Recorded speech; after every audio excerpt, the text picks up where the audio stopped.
I'm Brad Orr. I'm the chair of the physics department, and it is a great pleasure to welcome you to the 26th annual Tao Yu Wu lectureship. I would especially like to acknowledge all the undergraduates in the audience. I have seen a great number of students from my class, and I see lots of other freshmen. If you are an undergraduate, why don't you just raise your hand here? I want to see. It's just fantastic.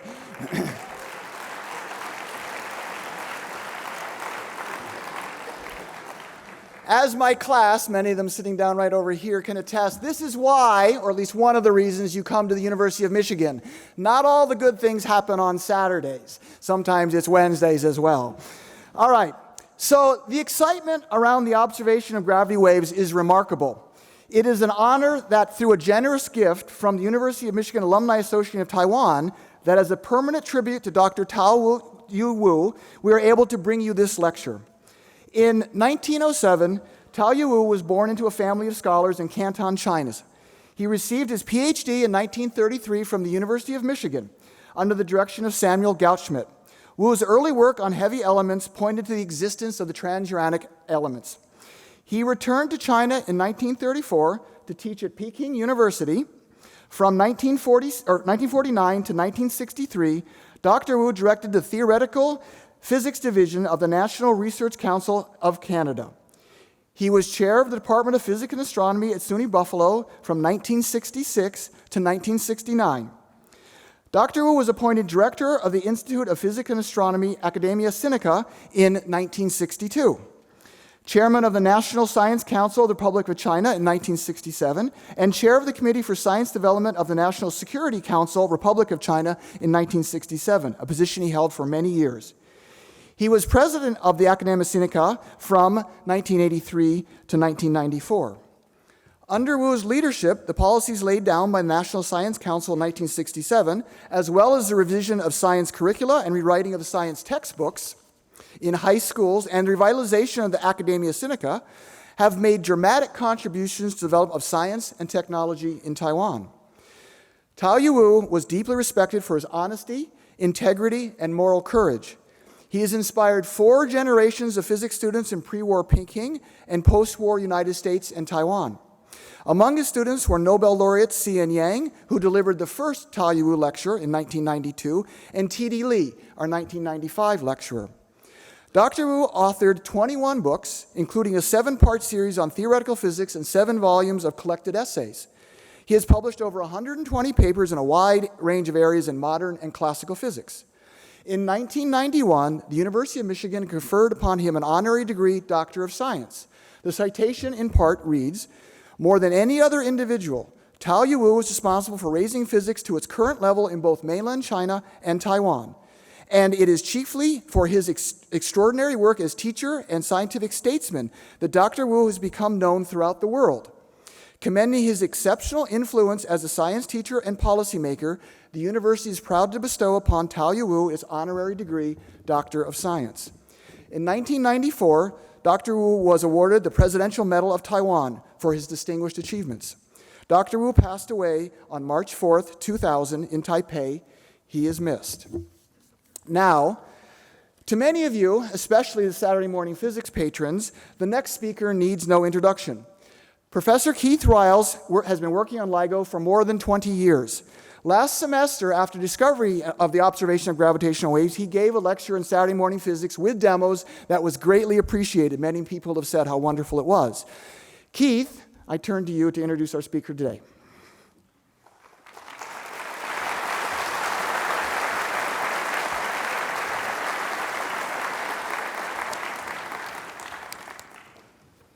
Well, good afternoon. It's a special treat for me to introduce today's speaker. As a member of the LIGO Scientific Collaboration, I owe an enormous debt of gratitude to Kip Thorne. The fantastic science that we are doing now, and you don't know all of what we're doing right now, but you'll find out fairly soon, that was all foreseen and guided by and enabled by Kip decades ago. I myself, when I switched from particle physics to gravitational wave physics about 20 years ago, it was in large part because of the fascinating and remarkably prescient articles that Kip had written by that time, and I devoured those articles and learned much from them. My debt, however, is actually more in terms of the fact that Kip, along with Ray Weiss and Ron Drever, actually founded the LIGO project itself. It is no exaggeration to say that LIGO would not exist, and the discoveries that LIGO has made would not have been made without the vision of Kip Thorne. It's also not all that well known outside the field, but Kip has contributed to LIGO science not only in the astrophysics and the cosmology and the general relativity vision, but also in detailed aspects of LIGO's design, including the optics and the isolation from seismic noise. He's a very well-rounded scientist. Now, I don't want to steal Kip's thunder by telling you about the discoveries we've made and hope to make in the near future, but if you read the newspapers or their digital progeny, you have some idea of the enormous excitement in this new field. So let me spend a moment or two embarrassing Kip by listing a subset of his achievements and his awards, which are quite notable. Kip is the Richard P. Feynman Professor of Theoretical Physics Emeritus at Caltech. He is renowned for his investigations into gravitation and astrophysics. He is co-author of the standard graduate text on general relativity entitled simply Gravitation, which has been a Bible for students and researchers in the field for more than 4 decades, including for me. He is also an author of popular books, including Black Holes and Time Warps, Einstein's Outrageous Legacy, and The Science of Interstellar. That latter book is a discussion of the fascinating science that is behind that blockbuster movie for which Kip is the science advisor and an executive producer. Kip, in fact, well, I'm sorry, I wanted to say a little bit more. He is also known for his work on the exotic ideas of time travel and wormholes, which he also discusses in his popular books. Kip has published on virtually every aspect of gravitation. He is one of the world's experts in general relativity and relativistic astrophysics. He is well known especially for his work on black holes and for establishing tests of general relativity that can be done experimentally. And most notable, of course, and the most demanding, is the existence of gravitational waves and their properties. Do they behave as they're supposed to behave? And so far, gravitational waves have passed that test with flying colors, and he may talk a bit about that. Kip, in fact, is one of the co-founders of the collaborative project known as Simulating Extreme Spacetimes, SXS, which provided very detailed numerical simulations of colliding black holes, which were important to the data analysis carried out by LIGO in its first discovery. So let me talk a little bit about specific awards. Kip has been elected to the the American Academy of Arts and Sciences, the National Academy of Sciences, the Russian Academy of Sciences, and the American Philosophical Society. He has been a Woodrow Wilson Fellow, a Danforth Fellow, a Guggenheim Fellow, and a Fulbright Fellow. A small sampling of his many awards prior to LIGO's discovery include the APS, that's the American Physical Society, Lillian Field Prize, the German Astronomical Society's Karl Schwarzschild Medal, the Robinson Prize in Cosmology, the American Institute of Physics Science Writing Award in Physics and Astronomy, and the UNESCO Niels Bohr Medal. Now, since the LIGO discovery, announced more than a year ago, he has been deluged with prizes, and those include the Special Breakthrough Prize in Fundamental Physics, the Gruber Prize in Cosmology, the Shaw Prize, the Kavli Prize in Astrophysics, the Tamala Prize for Extraordinary Contributions to General Relativity and Gravity, the Georges Lemaitre Prize, the Harvey Prize, and the Princess of Asturias Award. And I very much expect other notable prizes to come his way, perhaps in the very near future. In fact, Kip is so busy traveling these days that when I heard that the chair of the Taiyu Committee, Professor Katie Fries, planned to invite him, I thought he would politely decline, just so he could spend some of his time at home. But I was delighted to learn that he actually was coming, and I admire Katie's gumption in inviting him. I didn't have that gumption, but thank you, Katie. But I nonetheless feel guilty that we're subjecting Kip to more days on the road. With that, let me turn the podium over to Kip, who will deliver the 2017 Taiyu Wu lecture entitled Exploring the Universe with Gravitational Waves from the Big Bang to Black Holes. Please join me in thanking Kip Thorne.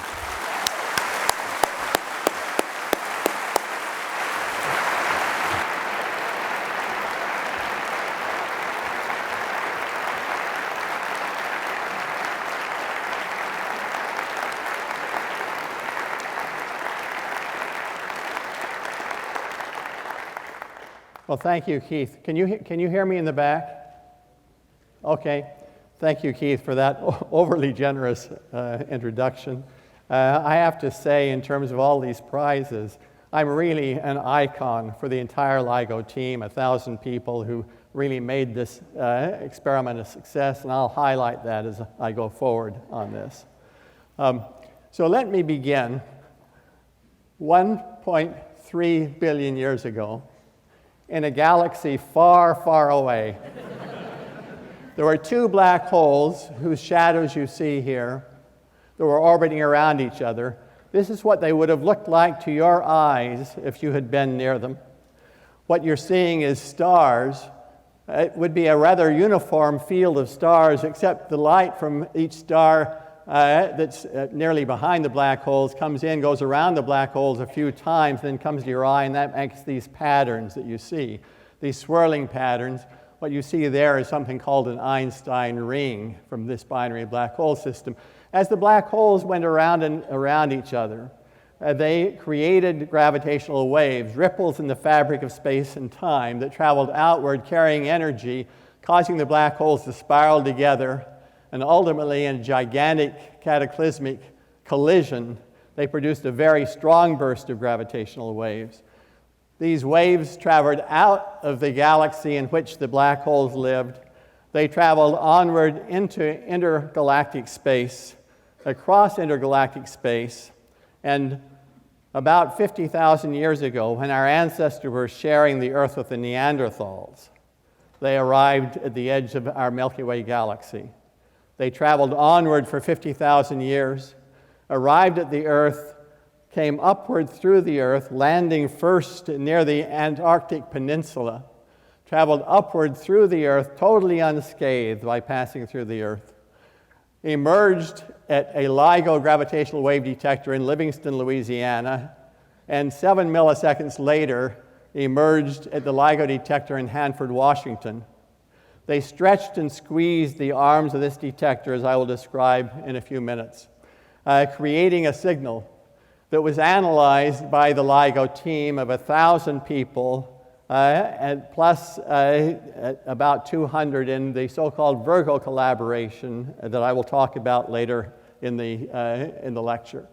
These are just a few of the members of the LIGO team. The people at Caltech, at MIT, at the LIGO site in Hanford, Washington, in Livingston, Louisiana, and here at the University of Michigan, which has been a major player in LIGO since Keith started the Michigan effort in the around 1999, 1998.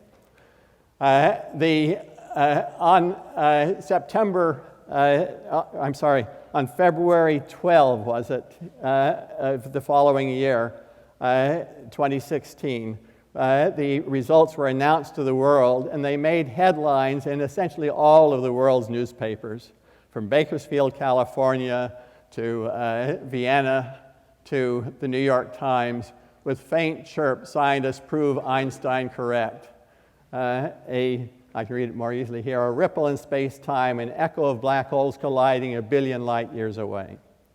This quickly captured the public imagination.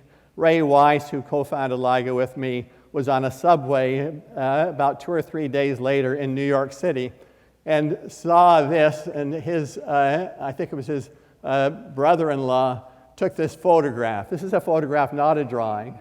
And what you see behind these people on the subway is an advertising sign that says, "Scientists found gravitational waves in outer space. If only it were that easy to find an apartment in New York City with a walk-in closet."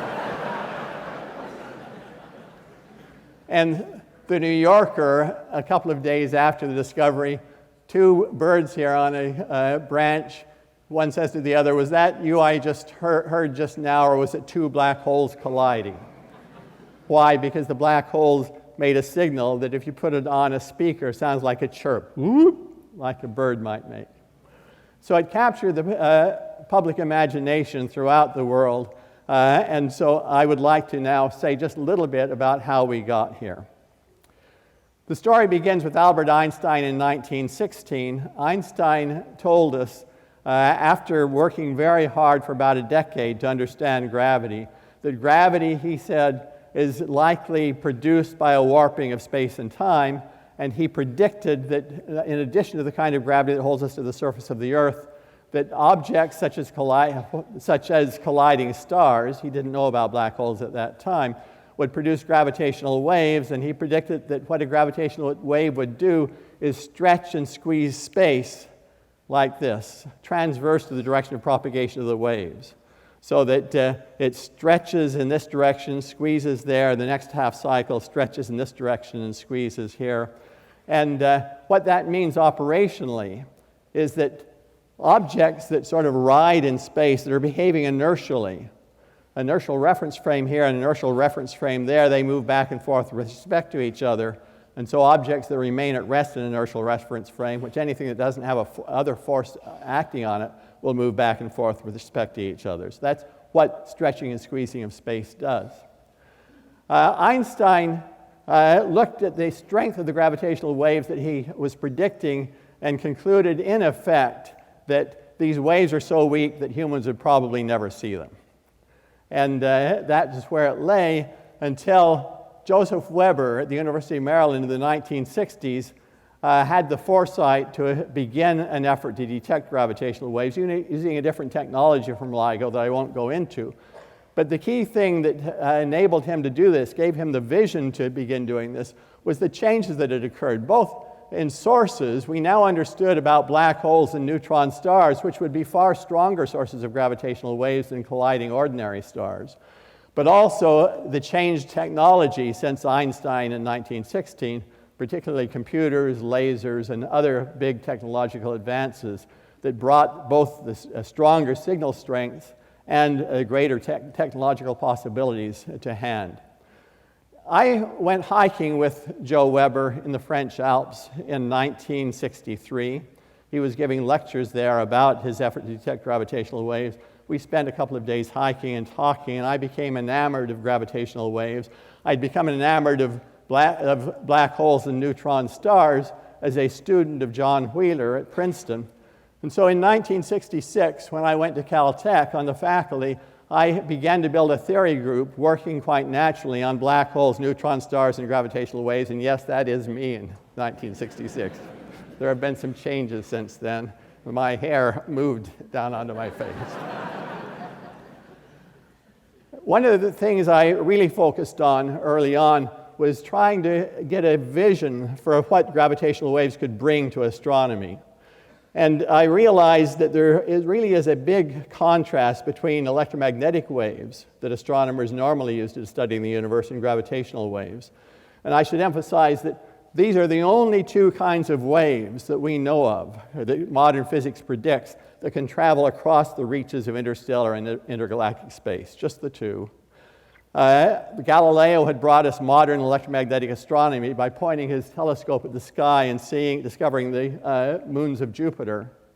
And the challenge was, could we do the same thing with gravitational waves, bring gravitational waves forward as the other kind of radiation that could be used for astronomy? And what I recognized was that in the astrophysical context, well, first of all, electromagnetic waves are oscillations of the electric and magnetic field that propagate through space-time, while gravitational waves are oscillations in the fabric of space-time itself. Radically different phenomenon. Electromagnetic waves are an incoherent superposition of emission from particles and atoms and molecules, almost always astrophysically, whereas gravitational waves are emitted coherently by the emission of large amounts of matter or energy. Electromagnetic waves are all too easily absorbed and scattered in traveling from their source to the Earth.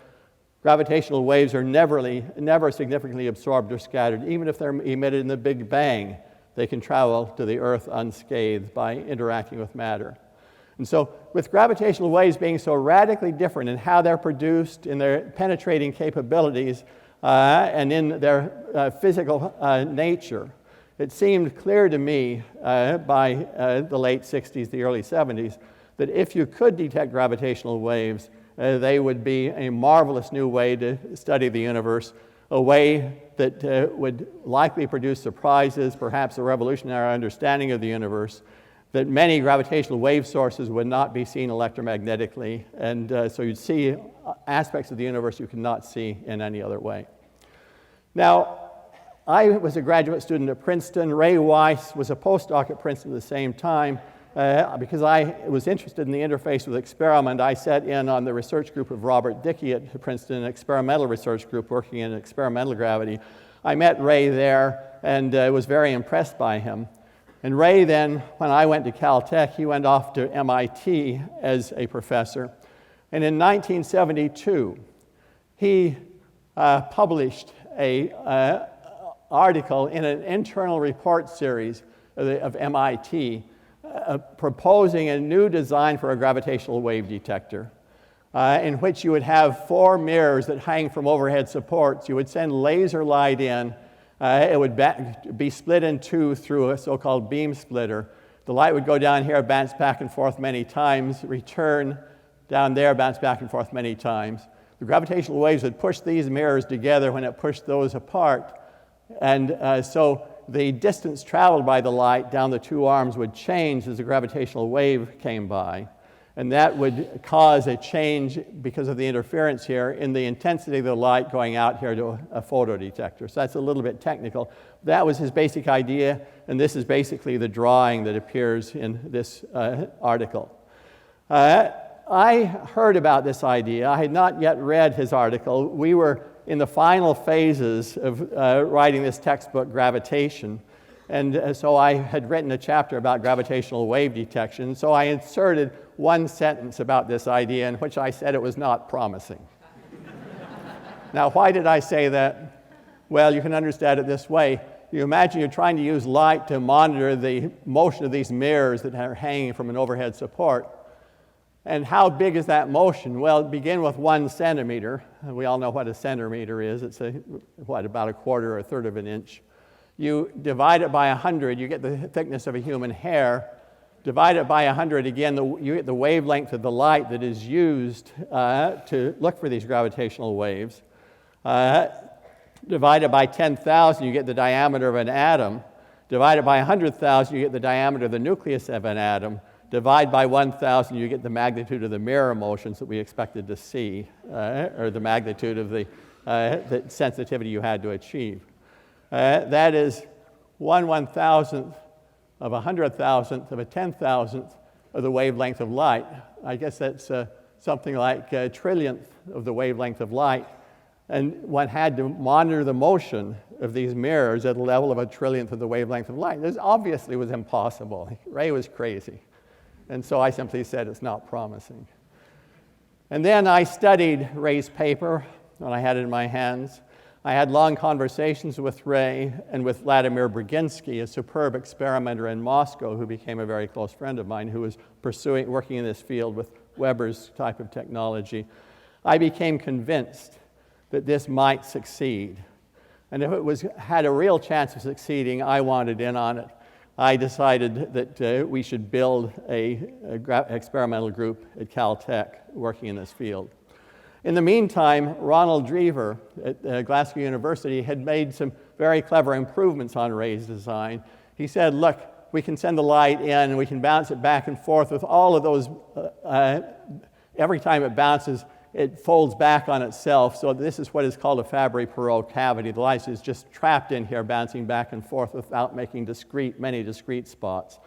This has its technological advantages, but it's also technically a lot harder to do. And Ray was skeptical that it could really be pulled off. Ron really pushed hard that this is the way to do it, and this is the way we did wind up doing it. So and he made several other major contributions. And so when I decided that we ought to build a group at Caltech and got buy-in, enthusiastic buy-in from the faculty and the president and provost of Caltech, from the administration, naturally we wound up importing Ron Drever from Glasgow to lead the group. And then Stan Whitcomb, who had been working in infrared astronomy at the University of Chicago as an assistant professor, to work together with Ron in leading the group. And together they built a 40-meter prototype interferometer for what became LIGO at Caltech, 1980 to 1983. In the meantime, I had told myself, you do everything you can to help the experimenters succeed, and that was my mission from then on out. In the meantime, in 1980 to 83, at MIT, Ray Weiss and his group completed the construction of their prototype interferometer, But more importantly, Ray organized and led a feasibility study for interferometers that would be a few kilometers long, because that is what was required if you compared his design for this with the predictions of how strong the waves would be. That was what would be required. And what I didn't say, and I should have said, was back in the 1972 paper that Ray wrote, he actually identified all the major noise sources that this kind of a gravity wave detector would have to face. He described ideas for how to deal with each of those sources of noise, and he then estimated the strength of the waves, or the sensitivity that could be achieved compared with the predictions that I and others were making for the strength of the waves from sources in the universe, and concluded you have to have something a few kilometers long. And that article he wrote in 1972, he did not publish it in the regular literature. It was just an internal report series because he believed, just as a matter of principle, you don't publish something like this until you detect the gravitational waves.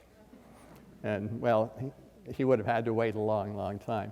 But his 1972 paper, I'd say for young physicists, it's really a remarkable paper worth reading just to get a sense of the vision that is possible when you're beginning a new field. So in 1984, Caltech and MIT came together to create LIGO, and it was led initially by the troika of Weiss, Drever, and Thorne. And troika, at least to me, what that meant as time went on is a very dysfunctional leadership that's incapable of leading anything because we had trouble agreeing on where we were going. And so it was a difficult way to try to do science. Fortunately, in 1987, after a detailed study of all the progress that had been made on the technology, detailed study of the sources, an external review committee, after a week-long study, strongly recommended that NSF go forward, build 2 LIGO interferometers. But this had to have a single director who was really in charge and get rid of Weiss, Drever, and Thorne, let them go off and do whatever they could to contribute, but a real director had to be brought on board. So we brought on Robbie Vogt, who had been the first chief scientist at the Jet Propulsion Laboratory. And he led us in writing a construction proposal for LIGO in 1989, in which we said we would build the facilities in which LIGO, these interferometers would live. We would then build the interferometers, the gravity wave detectors, in 2 steps. An initial set of detectors or interferometers at a sensitivity where we probably wouldn't see anything. And then advanced interferometers at a sensitivity where we had a good shot at seeing lots of stuff. Now, this was rather audacious to ask NSF for hundreds of millions of dollars to build something that you say from the outset it's not likely to see anything. If we're lucky, we will.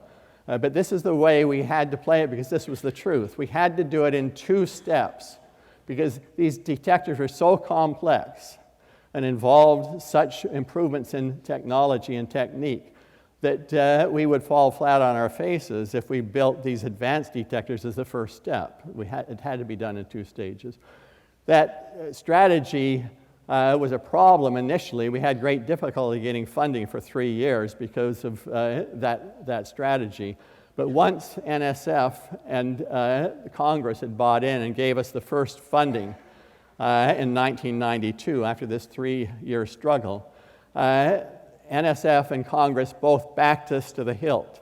And there were no severe budget cuts. We got the money that we needed to move forward without even a hiccup when the first detectors didn't see anything and we had to move on to the advanced detectors because that's just precisely what they were expecting. From 1994 to 1999 and onward, we were led by a new director, Barish, who had the experience of actually building a very large detector like this. He came from the high-energy physics community, and he really is the architect of modern LIGO and deserves enormous credit for that. He transformed LIGO from basically a laboratory experiment into a large international collaboration that succeeded. He expanded LIGO from just Caltech and MIT to what is now 1,000 scientists and engineers in 80 institutions in 16 nations. He led us in constructing the initial interferometers and in the earliest searches for gravity waves with them. And then he moved back to high energy physics to lead a design study for the next generation of giant particle accelerators. And in the meantime, then Jay Marks and now David Reitze took over as LIGO directors. They similarly had great skills at directing a large project, and we went smoothly onward under their leadership into the design and installation of these advanced interferometers, 2010 to 2015, which had the success in 2015. But before I talk about the success, let me just back up and say something on the theory front again, because after all, I am a theorist. The advanced detectors have to monitor the motions of 40-kilogram mirrors moving back and forth relative to each other, 4 kilometers apart, 2.5 miles apart, at a level now 10 times better than the initial detectors. That is a level that, in physicist language, is the half-width of the Schrodinger wave function of the center of mass degree of freedom of the detectors. What this really means is that when you're monitoring the motion of these mirrors, because of quantum effects, the positions of the mirrors fluctuate randomly, and you can't stop the fluctuations, and you can't predict the fluctuations, and you have to look for gravity waves in the presence of these fluctuating motions of the mirrors and remove the fluctuations somehow, even though you can't predict what they are. You have to remove them from the data. You have to begin doing that, or be prepared to begin doing that in these advanced LIGO detectors. Another way to say it is the Heisenberg uncertainty principle must be circumvented in some manner or another. And Vladimir Brzezinski, amazingly, back in the 1960s, told us that no matter how you go about building these kinds of detectors, you would have to face up to this.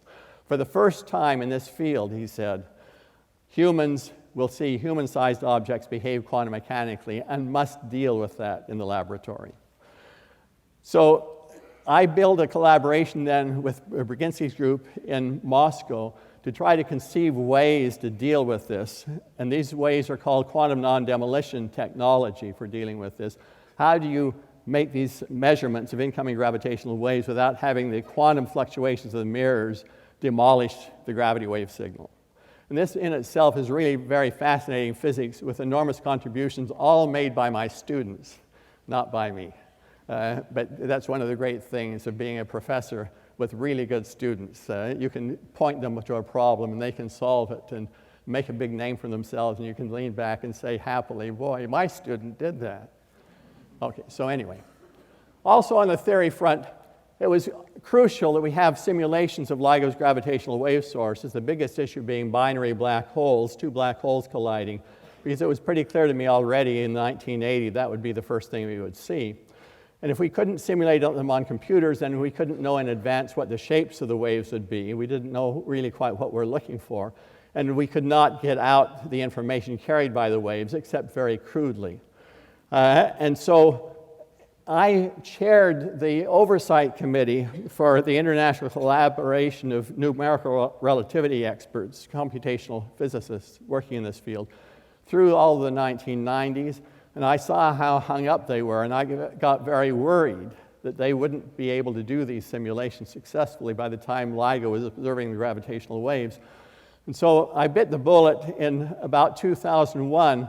I pulled back from the LIGO project and left it in the hands of Keith and his collaborators of the next generation in order to build at Caltech a group, this SXS project, in collaboration with Cornell, where Cornell, my former student Saul Tukolsky, had already been working on these simulations for about 20 years, and they needed help. And so we built an adjunct of their effort at Caltech and got private funding to support them because we couldn't get the necessary funding from NSF. NSF had funded the experiment to the tune of what is now $1 billion. They couldn't afford $1 million a year to fund these simulations. It's sort of a political issue, but anyway. So we got private funding from the Sherman Fairchild Foundation, and by the time the simulations were needed, they were there. September 14, 2015, the advanced LIGO detectors were just preparing for the first search for gravitational waves to start in about 3 days, and the first signal came in. And so what did the team do, Keith and his collaborators? They froze the detectors in the shape they were in. They were tuning them up to just be prepared to do the first search. Froze it and began the first search at the time of that first detection. The first signal was strong. It remains the strongest signal that has been announced to have been detected as of now.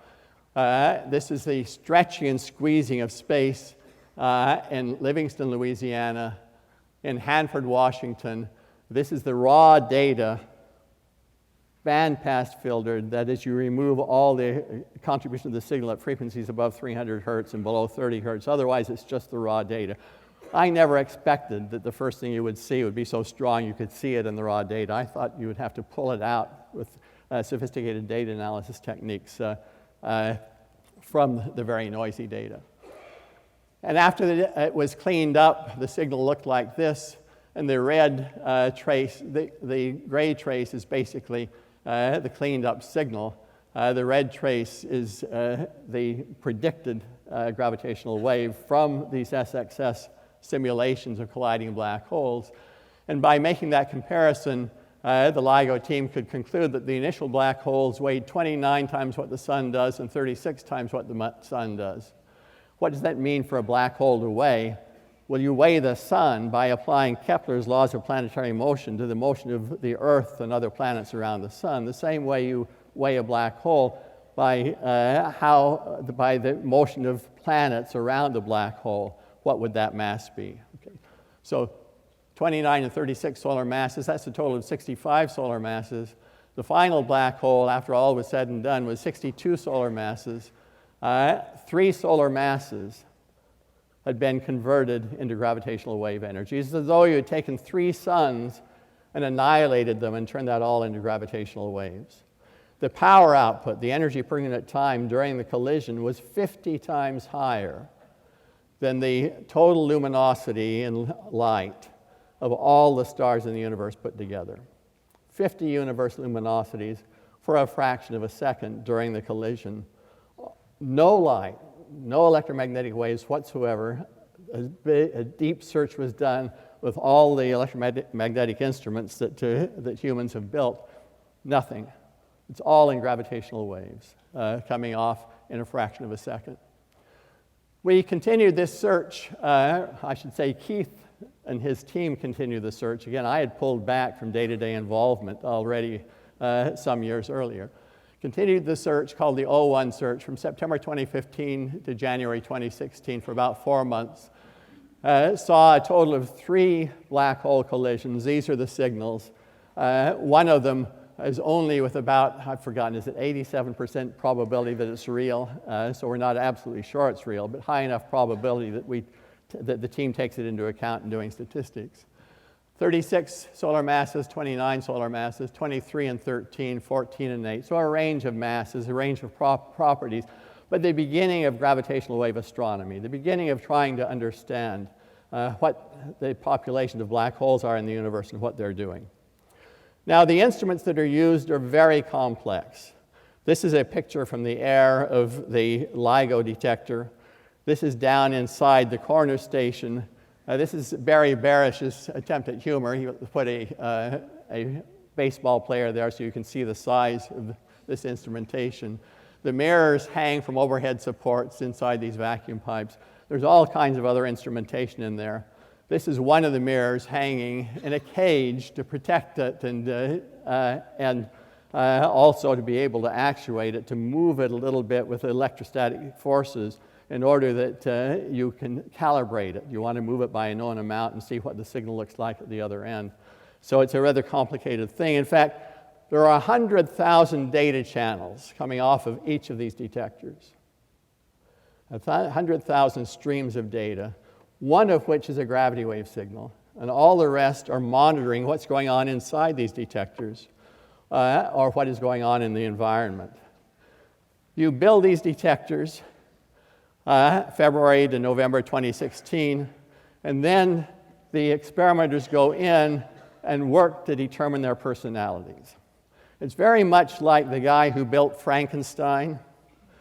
built Frankenstein and only afterwards learned the personality of Frankenstein. Now, the same way, they built these detectors, and they knew what these detectors were supposed to do, but they're not doing quite what's expected. And you have to poke and prod to understand them before you can begin to improve them. Now, Keith Riles was the person who led and created the business of so-called detector characterization. Keith Riles here at the University of Michigan for LIGO. And that was, in some sense, thought of as sort of a thankless task of trying to figure out how these instruments are behaving, but it turned out to be absolutely crucial.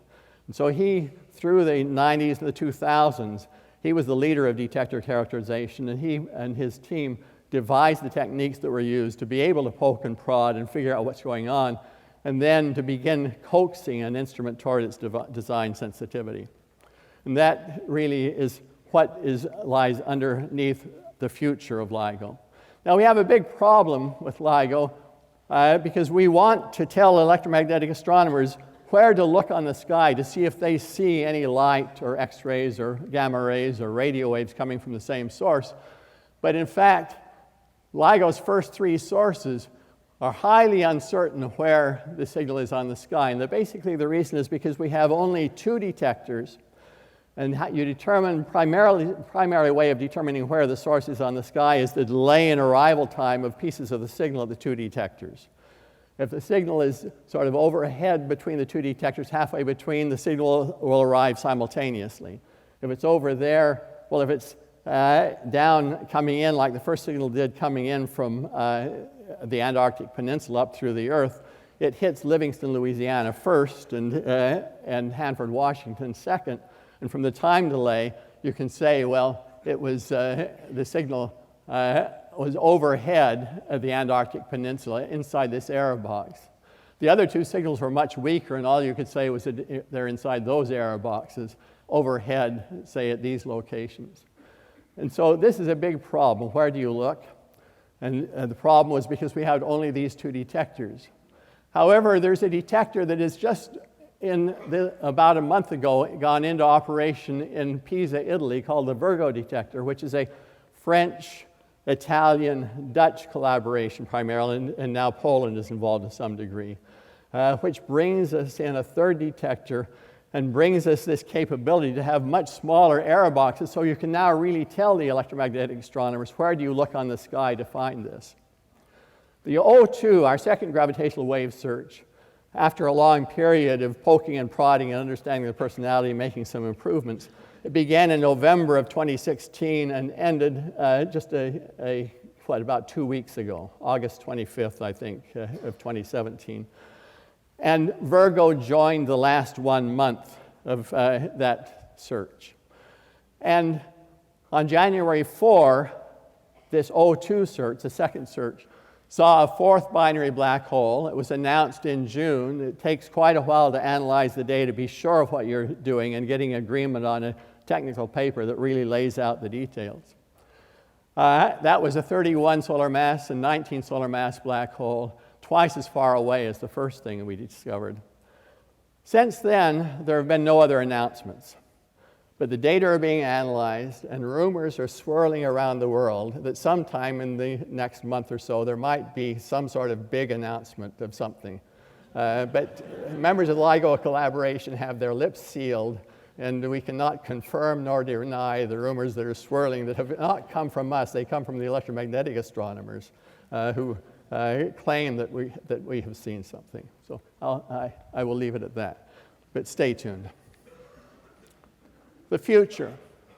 So by 2020, advanced LIGO detectors will be at their design sensitivity. And we should be then, based on the rate of detections that we have at the present time, we'll be seeing 3 times farther into the universe. That means we'll see a volume in the universe 3 cubed, or about 30 times higher, which means we should see 30 times higher rate of black hole mergers, which gives you a few per week, maybe even 1 per day. And we'll be seeing other types of sources that I'll talk about momentarily. When you go beyond advanced LIGO, there are pretty firm plans for a modest improvement of advanced LIGO around 2023, what's called LIGO A+, at a sensitivity that might give us something like 5 black hole mergers per day.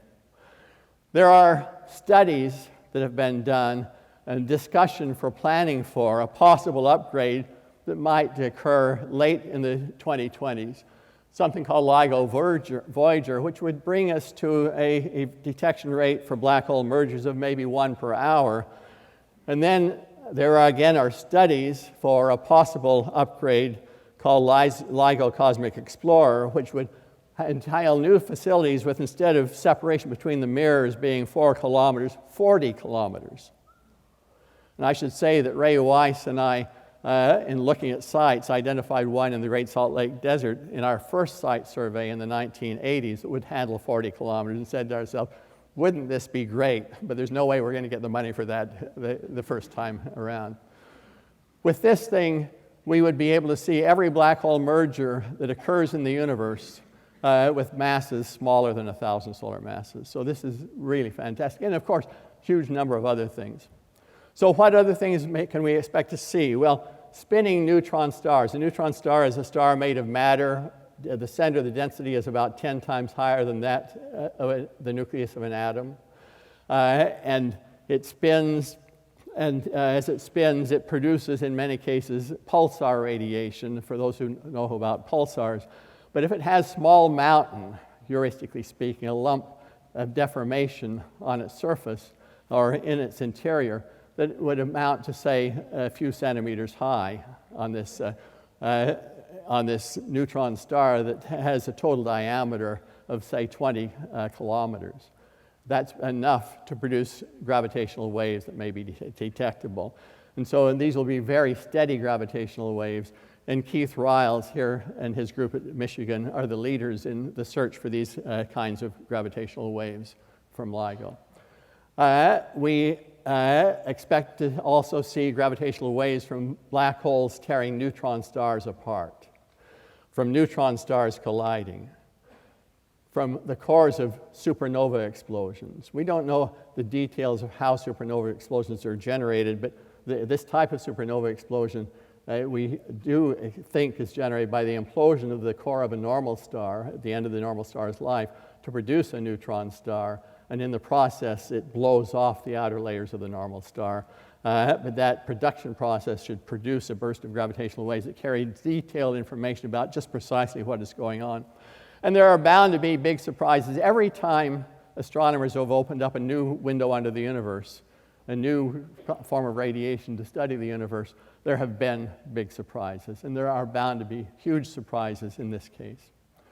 In fact, we expect over the next 15 to 20 years to have 4 gravitational wave windows onto the universe. In the electromagnetic, examples of windows are the optical astronomy window, where you're looking with light, the X-ray astronomy windows, you're looking with X-rays, radio astronomy window, you're looking with radio waves. LIGO is looking for gravitational waves with frequencies of milliseconds. A space-based interferometer with spacecraft that track each other with laser beams, called LISA, will look for gravitational waves with periods of minutes to hours. Something called pulsar timing arrays, I won't go into the details, but this involves timing an array of pulsars on the sky using radio telescopes. And a gravitational wave sweeps across the Earth, and roughly speaking, it speeds up and slows down all the clocks on Earth, causing the electromagnetic waves, the pulses from these pulsars, to appear to speed up and slow down in their ticking rates. Looking for gravitational waves with periods from years to decades. And then a technique called CMB polarization, I'll say a tiny bit about at the end of the lecture, looking for gravitational waves with periods of millions to billions of years. And these 4 different frequency bands, or period bands, will, I'm confident, all be opened up for gravitational wave observations in the next 20 years. This is though over a period of 20 years, you'd created optical astronomy, radio astronomy, X-ray astronomy, and gamma ray astronomy all over 20 years. So this is just the beginning, what LIGO has done. Now I want to spend the rest of my time talking about some of the science that we will do with gravitational waves. And this is all near and dear to my heart. And I'm going to begin with black holes, the kinds of things that have been seen, colliding black holes. And I want to tell you why I am so excited about studying colliding black holes. Let me just begin by reminding you, if you don't know, that black holes are not made of matter. They're made from warped space and time. There's no matter involved in a black hole. It's true that black holes are created by the implosion of stars at the end of their lives. But the matter that the stars are made of has imploded into the interior of the black hole and been destroyed in singularities at the center of the black hole, or transmuted into some form we don't understand by these singularities, in the little tiny, intense things at the center. And so all that's left behind is something that is made from warped space and time. What does that mean? Well, as a first cut at what it means is if you have a black hole and I take an equatorial slice through the black hole and I look at the geometry of space on that slice, it doesn't look like the geometry of a flat sheet of paper. It looks curved. It looks curved like the geometry of this trumpet horn. And so the distant universe is out here and it becomes flat far out there. But then it bends down like this. So circumference around the black hole doesn't change much as you go away from the surface of the black hole, the horizon, upward. And then circumference begins to change way up here, quite a ways away from the surface of the black hole. In addition, a black hole has a slowing of time. So shown here, the place where it is yellow, time is flowing at 1/10 the rate that it does back here on Earth. And you see in the movie Interstellar that I had some involvement with, you see this is Cooper, who goes down near a black hole and comes back. His daughter, before he goes down and spends several hours there, his daughter's is 11 years old, and then she's a theoretical physicist of age about 25 or 30 when he comes back after spending a few hours there. So slowing of time near a black hole, then the dragging of space into whirling motion, or so-called dragging of inertial frames, with an angular velocity that is proportional to the length of these white arrows. So those three aspects of the warping of space and time of a black hole. And we would like to map the curved space-time around a black hole with high precision, and LISA has the possibility to do that, looking in the case of LISA, which looks for gravitational waves with these much longer periods of minutes to hours.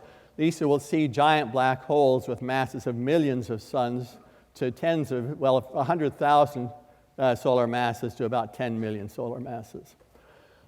And so if you have a small black hole going around one of those big black holes, as it goes around, it creates ripples in the shape of space, gravitational waves, quite naturally. That's what you would expect. If you just put your finger in a pond and stir it around, it creates ripples. And those ripples are the gravitational waves that travel outward.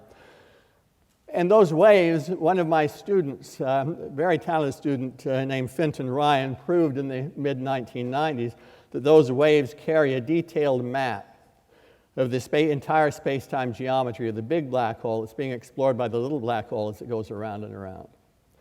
Finton was disappointing me just a little bit when he left physics after he got his PhD.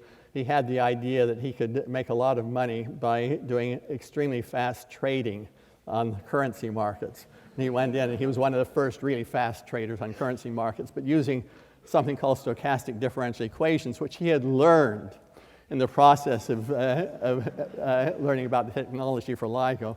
He took that and applied that there, and so we lost him to science. But anyway, not until after he had proved this.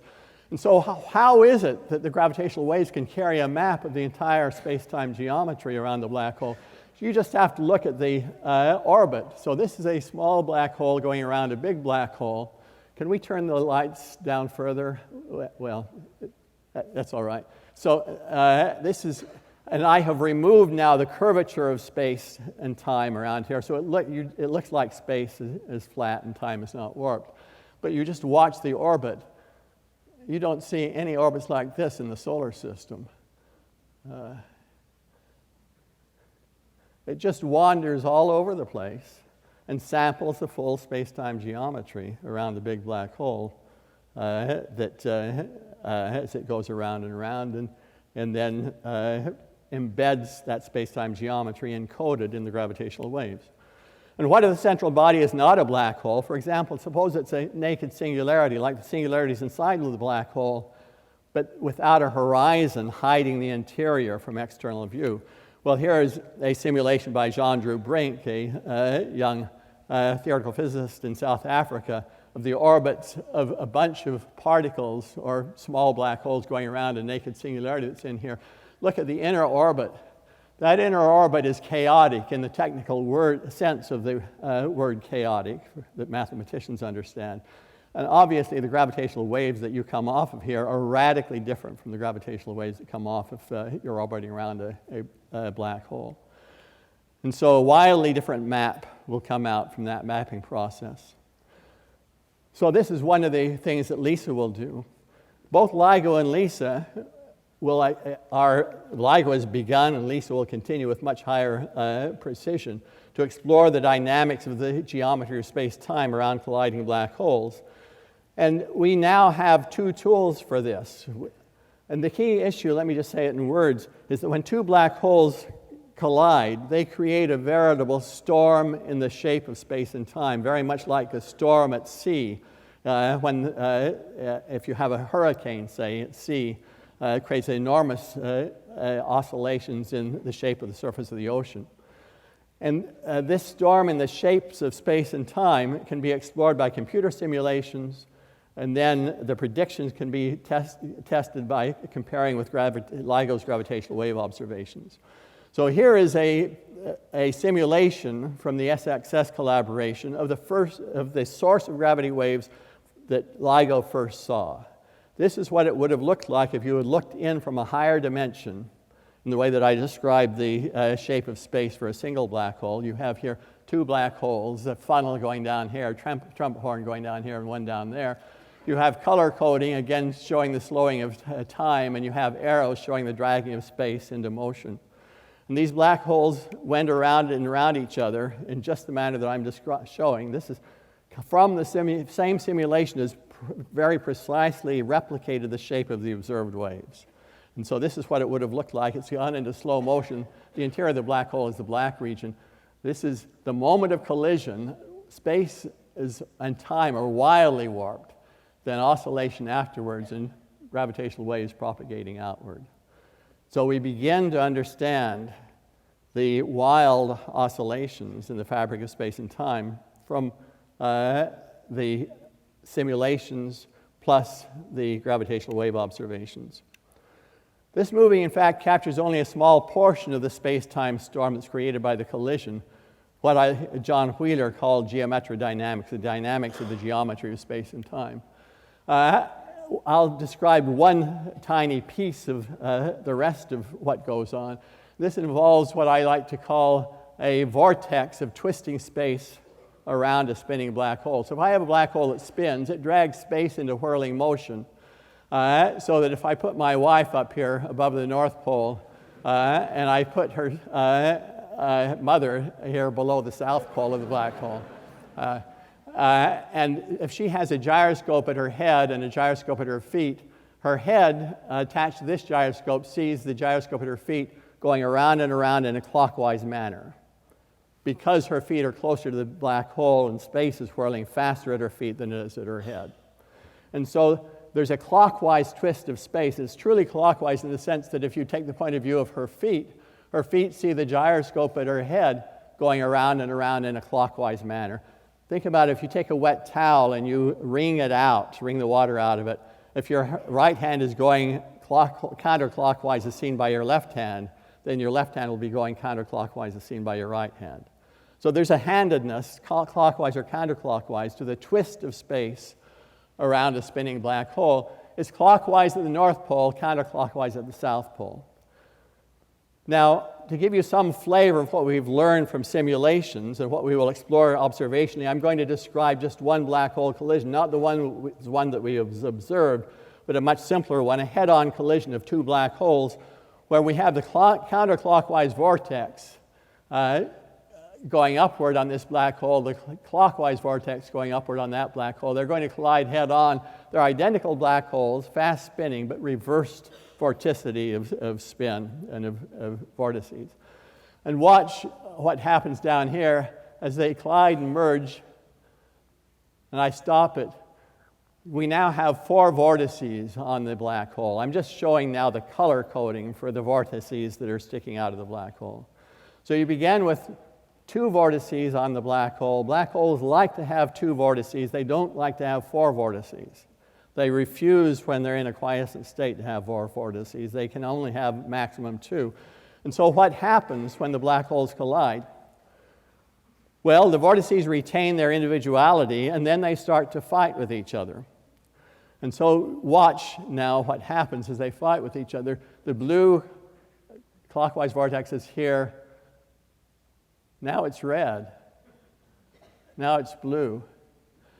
As they fight with each other, they exchange vorticity. This is something that was first found by Rob Owen, who's now on the faculty at Oberlin, from SXS simulations, that this happens. Just a fabulous behavior. And what underlies it? Well, what underlies it is that when the 2 black holes merge, these vortices, and here I'm showing vortex lines that guide these vortices, the vortex lines, they reconnect, and you have then a vortex that goes out of the red spot on the horizon here onto a red spot on the back of the horizon there. You have a blue vortex that goes around. So you have these 2 vortices that emerge from the black hole and return to the black hole. And there are 4 vortices on the horizon, but 2, they hook up in pairs to each other.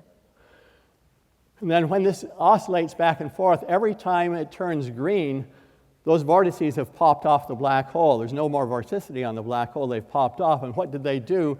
They embrace each other and form things that look like smoke rings, tori, that expand at the speed of light. And as they expand, their motion generates what we call tendices, tendex lines. Tendex from tendere, the Latin, to stretch, like vortexes from the Latin for to twist, to turn. And so you get a stretching tendex going around this part of the ring and a squeezing tendex around that part of the ring, just generated by the motion of the vortices. And this, in fact, is a gravitational wave. I should go back and just emphasize that. A gravitational wave, the thing that LIGO measures is the stretching along one direction, the squeezing along the other direction. So this torus expands outward and ultimately passes through Earth and stretches and squeezes the LIGO detectors. This gives you, for a very simple case, some sense of the geometrodynamics that is explored by LIGO. And the fact that you can explore these structures that are made from twisting space and time, stretching and squeezing space and time, now from computer simulations, and also then observationally from LIGO's observations, and you can compare the observations with the theory. This is really just wonderful. And as we come into the next decade and the decade beyond, the accuracy of the observations with LIGO and then LISA will get higher and higher till we have exquisitely accurate measurements of these waveforms produced by these storms in the fabric of space and time. Okay, I want to wind up my last 5 minutes by talking about gravitational waves from the birth of the universe. Because this, to me, really represents the longer-term future, the most exciting things that are going to be done with gravitational waves in the remainder of my lifetime. I should point out I intend to live to 110, so this will take me to 2050. And so in the period between now and 2050, what do I expect? Well, begin with to remind you that if you look out in the sky in all directions, you see microwave radiation that is left over from the Big Bang. These are photons that were created in the early universe and have traveled to us unscathed since the universe was something like 300,000 years old. And earlier than that, these photons could not propagate because they were absorbed and scattered by matter and re-emitted. And they lost all the information they had. And so we get a picture of the universe when it was roughly 300,000 years old from looking at this microwave radiation. If we could see the universe with neutrinos from the very early universe, they would bring us a picture of what the universe looked like when it was 1 second old. Earlier than that, the universe was so hot and so dense, these neutrinos, highly penetrating fundamental particles, could not propagate freely. Gravitational waves are the only form of radiation that propagates unhindered by interacting with matter since the birth of the universe.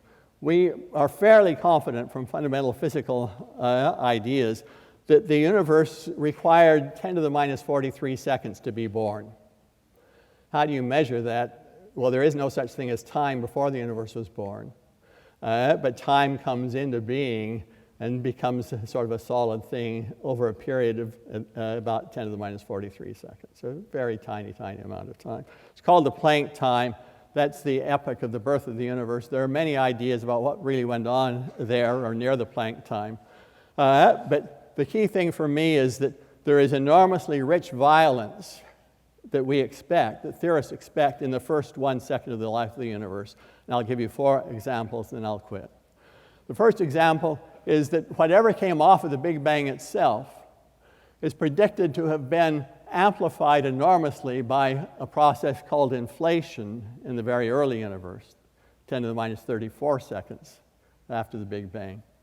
And that is predicted to have produced a background of gravitational waves that interacted with the hot matter in the early universe back at the time that the photons were first starting to propagate freely, placed an imprint of what's called polarization on these cosmic microwave background photons.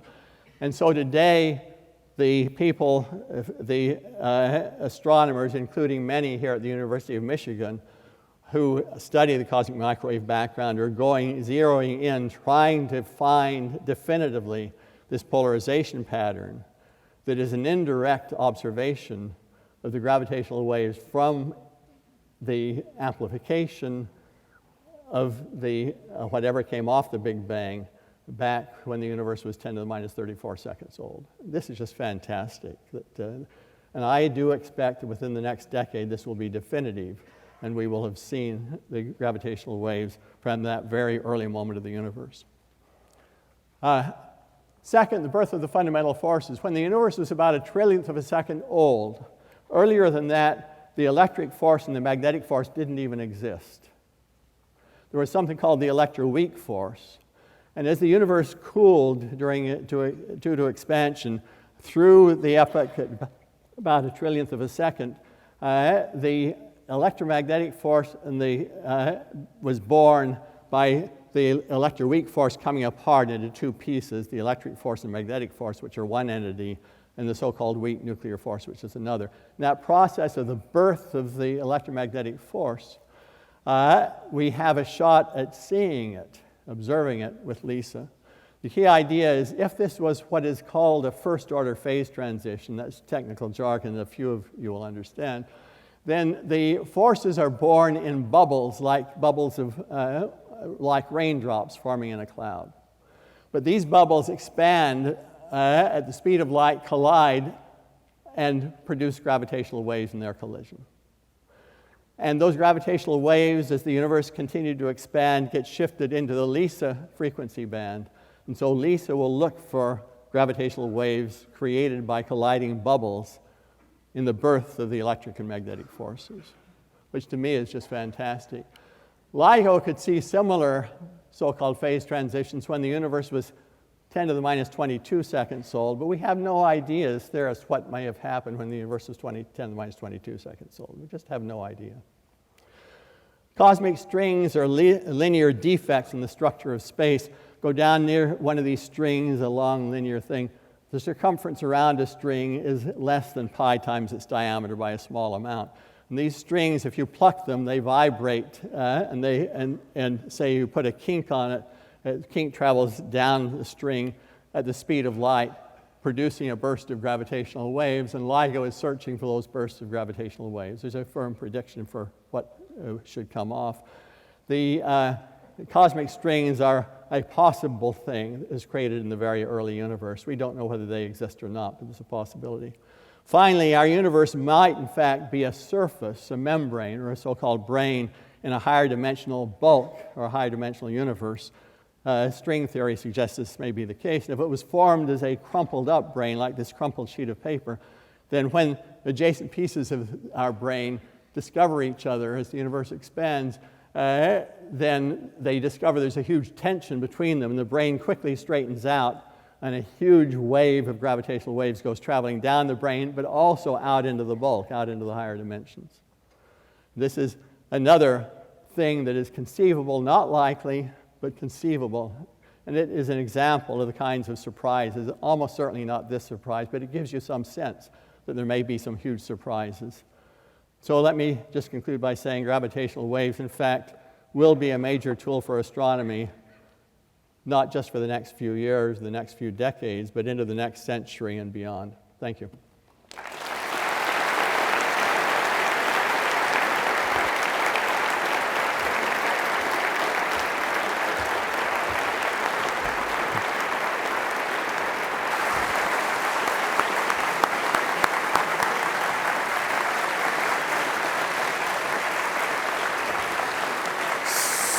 So we have time for a few questions. There are 2 microphones set up down at the end of these aisles. If you could form a line, and if you have a question, I think Professor Thorne has a few minutes to be able to handle them.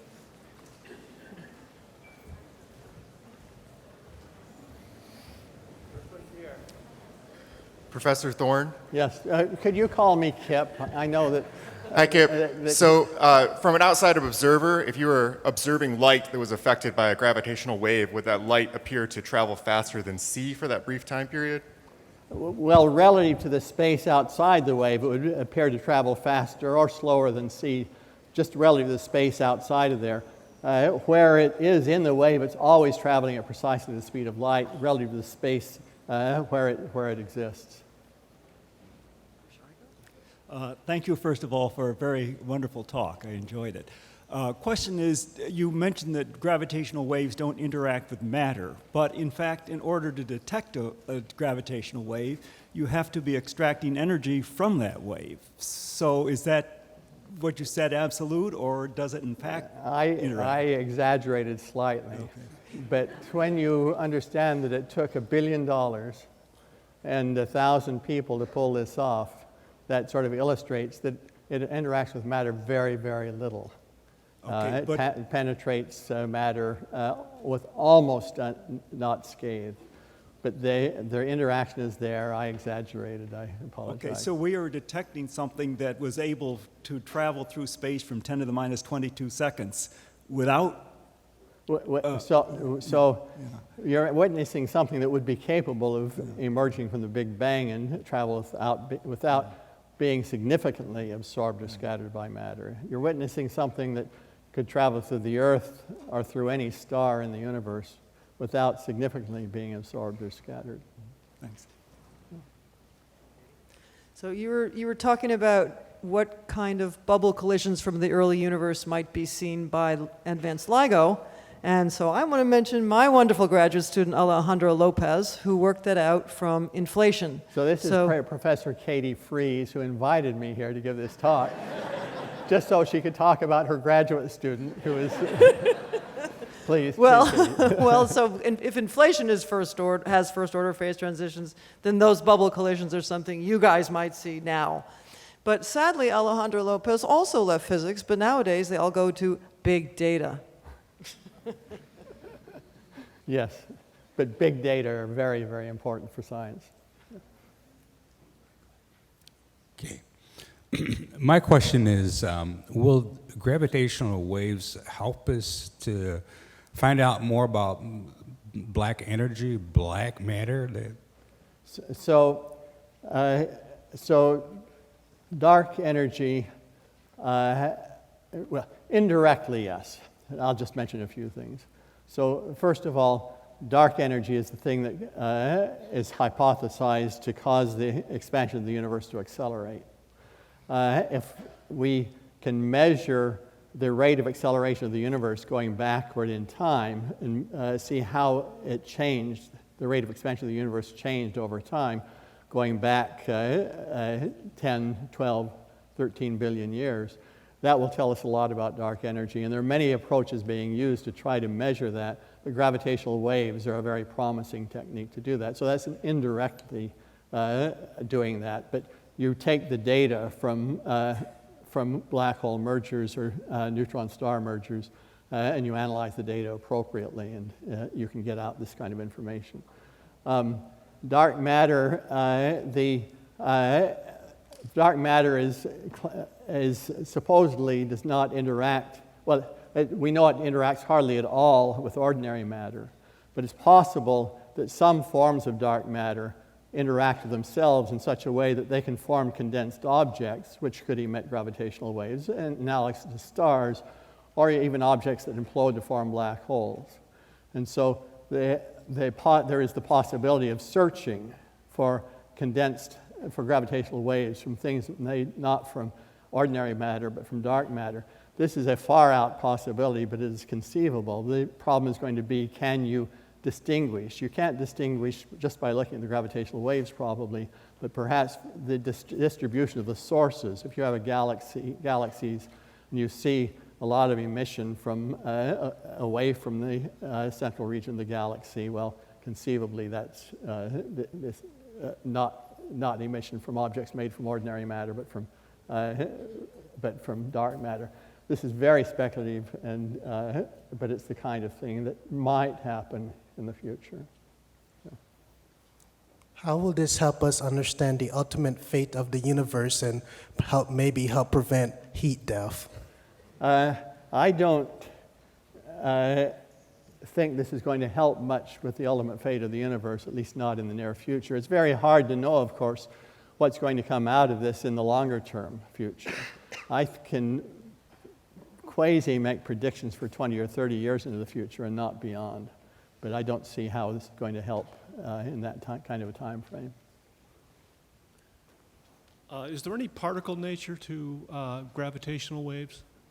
Yeah, so gravitational waves are predicted to be carried by particles called gravitons, which are the analog of photons that carry electromagnetic waves. With photons, if you have light or radio waves, you are, well, let's say radio waves, you're generally dealing with huge numbers of photons that are all doing the same thing together in the same so-called single particle quantum state, to use fancy language. And that makes it behave like a classical wave. But you could also have photons in the form of gamma rays, and they behave like particles. So photons can behave like particles or like waves. Gravitons, similarly, in the domain we work in, which have relatively low frequencies of oscillation, there are enormous numbers of gravitons doing the same thing. Something like 10 to the 43 gravitons, all in the same single particle quantum state that you're dealing with when you're making a gravity wave detection with LIGO.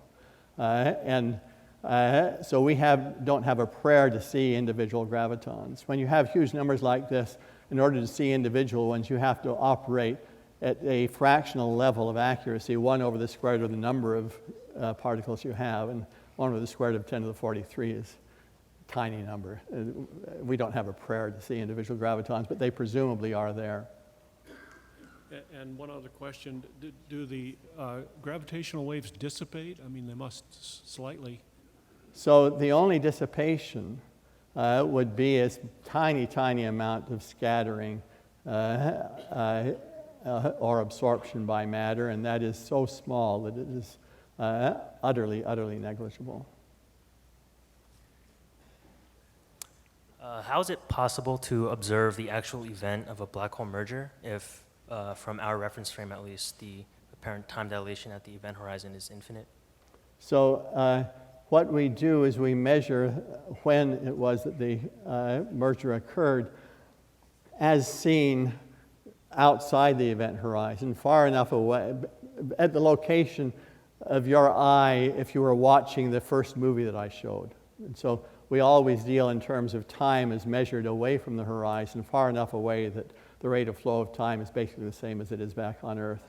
If we try to discuss this, as you allude to, in terms of time as measured at the horizon, we would have a big problem. And so we just for the purpose of saying when it occurred, we deal with time as measured in what we call technically the asymptotic rest frame of the black hole, far enough away that time slowing is not important, but close enough that there's not much time delay across that distance. So if the proposed detector that would use the 3 pulsar stars could detect gravitational waves passing across Earth, could they also detect them passing across the pulsars as well? Passing across the source? Yes. No, because they will detect them in the sense that you see the rate of pulses arriving at Earth speed up and slow down, but you'd have no way of knowing whether that's due to the pulsar itself speeding up and slowing down, or due to a gravity wave. And the speed up and slow down is so exquisitely small that there's just no way you could pin down what is causing it. So the only way that you can do it with any confidence is to have the same speeding up and slowing down occur in a number of pulsars at different locations on the sky. You see the same thing at different locations on the sky, then you're pretty sure something is mucking up your clocks on Earth. And the only thing we know that can muck them up that way, and you see it with a number of different radio telescopes at different locations. The only thing that can do that is a gravitational wave.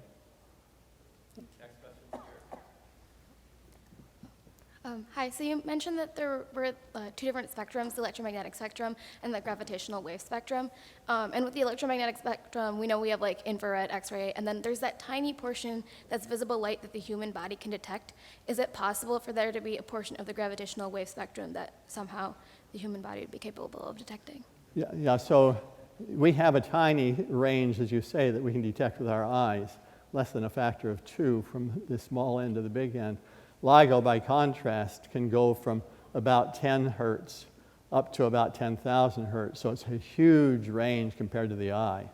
And that's similarly true of LISA and pulsar timing arrays. It's not that big a range, but still a big range. So fortunately, with gravitational wave and the CMB polarization, so fortunately with gravitational waves, all of the windows that are being opened up are really big compared to the tiny window that you and I use with our eyes. But for the human body itself, could it detect a tiny bit of that spectrum possibly? So you mean of gravitational waves? Yeah. Yeah, no, because the gravitational wave acting on the human body, all it does is stretches and squeezes you by an amount that is so small that your body doesn't even notice it. Hi. I was wondering if there's a relationship between the speed of propagation, wavelength, and amplitude of a gravitational wave with what's causing it. So a gravitational wave, like light in vacuum, is predicted completely firmly to propagate with a unique speed, the same speed as light. And that comes both from the quantum theory that underlies this, so-called vanishing rest mass of the graviton, and from general relativity. And this has been tested with extremely high precision in the following way, that the gravitational wave signals that have been seen from colliding black holes, we predict them with computer simulations. These sources are very far away, billions of light years, basically 1 billion to 2 to 3 billion light years.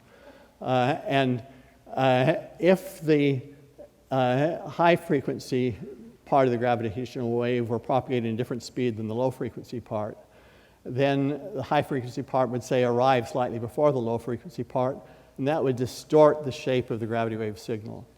And so by comparing the shapes of the gravitational wave signals with the computer simulations, which are done with ultra high precision, you can put a very tight limit on the speed of propagation of the waves, that they really are propagating at the same speed as the gravitation, as light, or the same speed anyway as each other, that's independent of frequency. To a precision, you can do the math, but it's a precision of something like 1,000th of a second or a 10,000th of a second divided by 1 billion years. that's a tiny, tiny number. You know. Small number. Yeah. And so does different solar masses have an impact on the nature of the wave? For waves from black hole binaries, only on the frequency of the waves. So the period, let's say the period of oscillation, say of the waves that are produced at the moment of collision, is proportional to the mass of the black holes. And so Lisa, looking for black holes of, say, 10 million solar masses, and LIGO, let's say 10 solar masses, the period of the waves that Lisa sees is 1 million times longer than the period of the waves that LIGO sees. Thank you. Hi. I read online that LIGO can not only detect gravitational waves, but also produce them. How do we go about doing that?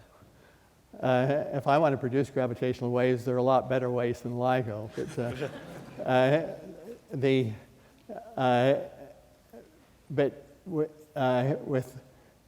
If you want to produce gravitational waves, the strongest way I know to produce gravitational waves on Earth is with a nuclear explosion that would produce very high frequency gravitational waves right at the moment of the explosion, if it's an asymmetric explosion, not a spherical explosion.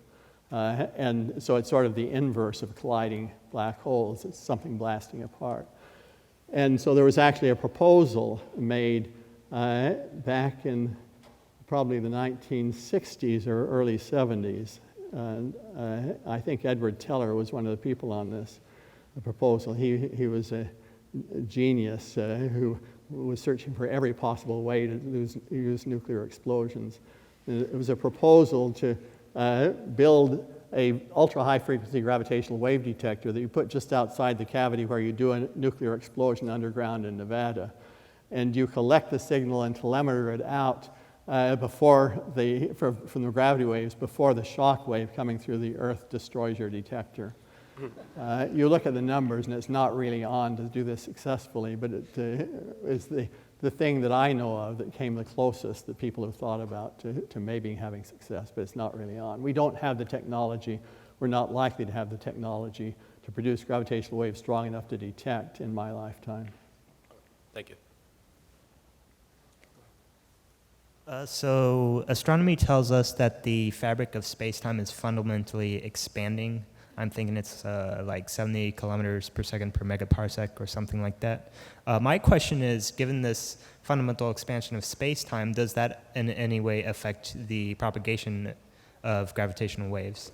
Well, what it does is it causes a redshift of the waves. The waves that are emitted far away, because of this expansion of the universe, are shifted to longer wavelengths or lower frequencies as they come to the Earth. So the first thing that was, well, the waves that LIGO has been seeing are shifted by about 10% roughly in wavelength. So their wavelengths are 10% longer than they were when they were emitted. That also means, because I told you that the wavelength of the waves is proportional to the mass of the black holes, if you don't take this into account, you deduce that the black holes had the wrong mass. You have to correct for this. You would say the black holes are heavier than they actually were. So you have to put in the LIGO team, Keith Riles and the team take that into account in the data analysis when they announce the results. Thank you. Next one's here. Hello. Is it feasible that were we able to view these gravitational waves at a very high resolution, that they could contain information about the black hole that resolves the information paradox of information being destroyed when crossing the event horizon? So this has to do with, this is feasible if this so-called information paradox, which I'm not going to explain, leads to a firewall, which I'm not going to explain, which changes the shape of the black hole near the horizon. And that's the key thing. So if the shape of space and time, the shape of the warping is a little bit different near the surface of the black hole than is predicted by general relativity due to this physics that you're alluding to, LIGO can either measure that or put serious limits on it. LISA will do even better. And that's the key thing, is that as the detectors become more and more sensitive, the signal-to-noise ratio will become better and better. You'll be able to see tinier and smaller deviations from what is predicted by Einstein's relativity, and look for the kinds of things that some people have been suggesting may arise due to this weird physics. Thank you. Okay, this is our last question. Evening, Professor. Yeah, just a second. Yeah, evening, Professor. So you had given in one of your O1 data run a particular metric, a particular number that a binary set of black holes, one of 23 solar masses and 13 solar masses, had combined to give a merger of like 35 solar masses and 1.5 in gravitational waves. So I was a bit confused where that 0.5 came from, because it wasn't present in the original collision. Okay, so how do we deduce how much went into gravitational waves, basically? And that actually comes in part, it comes from comparing with the numerical simulations. So first of all, you look at the shapes of the waves, and the shapes of the waves tell you the masses of the initial black holes. And so you know what those masses of the initial black holes are. But then you look at the height of the waves, the strength of the waves, and that tells you how far away this are. That is, the greater the height, once you already know the masses of the black holes, the closer it is to you. So you can deduce how far away it was. And knowing how far away it was and how big the waves were, you can then compute how much energy the waves carried. And this is done, that computation is done with high precision in the computer simulations, but you can also do it with the back of the envelope, a crude computation, and get approximately the same answer. So you don't directly measure how much came off in gravitational waves. You don't measure the final mass of the final black hole with anything like good enough accuracy to compare directly with the mass of the initial black hole. You actually use a conservation law. There is a conservation law for mass, which says that the final black hole has a mass that is smaller than some of the masses of the initial black holes by an amount that difference in mass multiplied by the speed of light squared, E equals mc squared, you get the energy in the waves, and the simulations tell you the energy in the waves. And so it's a slightly roundabout argument that I didn't go. It's one of many things that I sort of glossed over in this general description, but it gives you, again, a sense of the importance of the computer simulations to pin down these numbers. Thank you. Well, I think E equals mc squared is a great place to end the talk. Let's thank Professor Thorne again. Thank you.